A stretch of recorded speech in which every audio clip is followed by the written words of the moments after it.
Good morning, everyone. It is Wednesday and I'm headed up to the yard for my first lesson of the year. So I'm having my lesson with the yard owner. We're just going to see how Lily's feeling after her couple of weeks back in work and what we need to work on.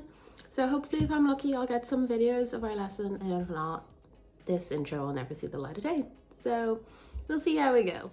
Okay, so I'll check in with you when we get to the yard. So I'm at the yard now and it's really windy and it was lashing all morning and it was still raining on my way up to the yard. So I don't know if I'm going to be able to get any videos, but I'll see if I can get one or two, or if it's just going to be us jumping, and yeah, we'll see how we go. I'm not really sure how we're going to do videos, but we'll see. At least you might get a video of me grooming Lily like in every video, but sure, look, there you go.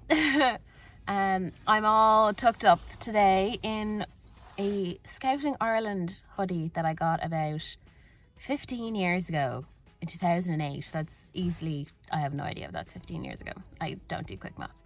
And I'm wearing my Kingsland jacket, and I'm wearing my new jodhpurs that I've been wearing for the last 3 weeks because last 3 days because I am obsessed. They are so comfy. So they're just amazing. And I have a pair like these in the same color and similar material, but they're like fleece lined and they're really cozy for the winter. So these are nice to have another little lighter pair that I can wear between seasons. And I'm in love so far. Like, one of the best purchases I made that day.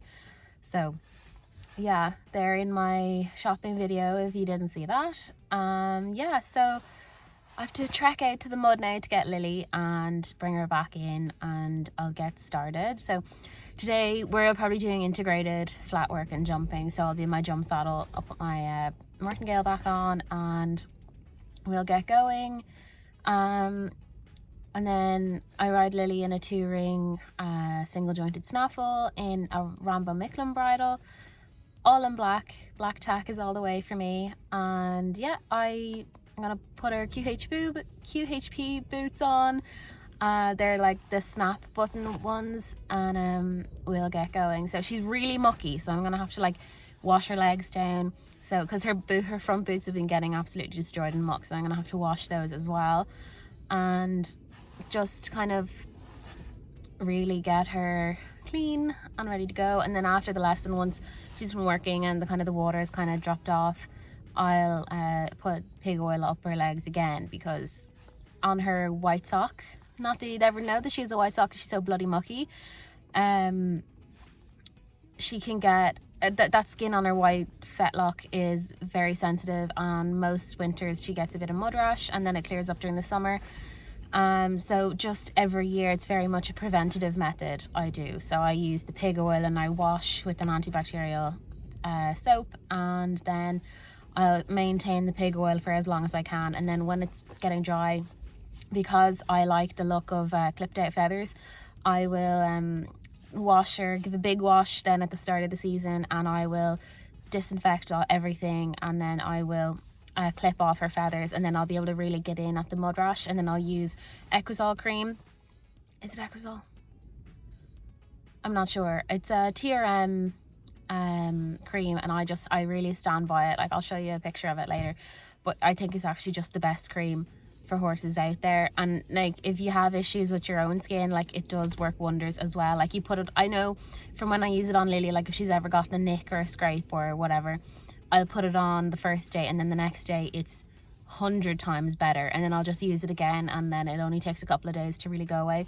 It sounds like voodoo magic, but it's just so good, and I really stand by it. So yeah, anyway, so I'm gonna get going. This video is 3 minutes long, so let's get going.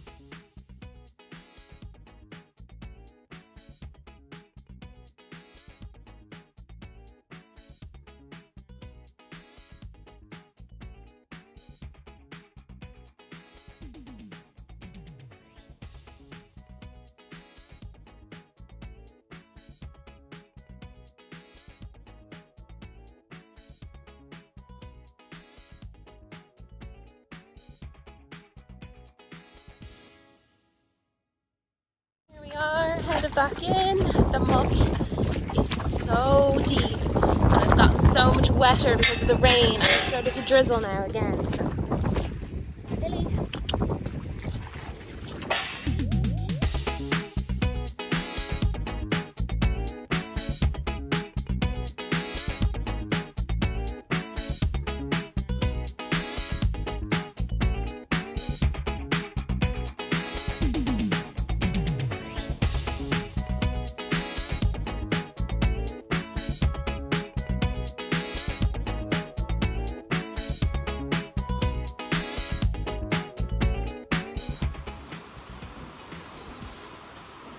I don't know if you can hear the weather outside, but it is raining fairly hard. I mean, it always sounds harder on the metal roof than it is, but I can see it through the door, and it's coming down at a fair rate.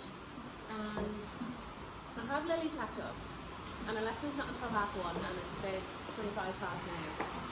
So I'm kind of like, ooh, maybe we'll see if we can wait, but it's also very misty out there, so I think we're probably just gonna have to go for it in the rain.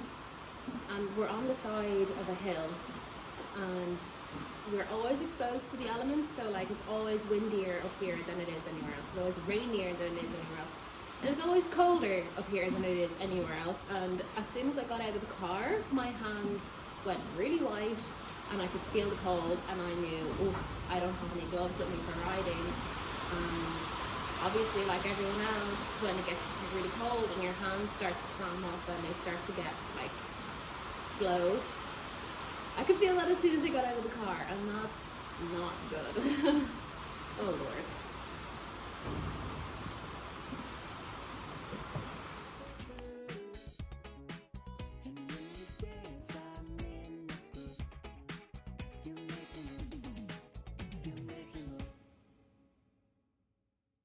There she is.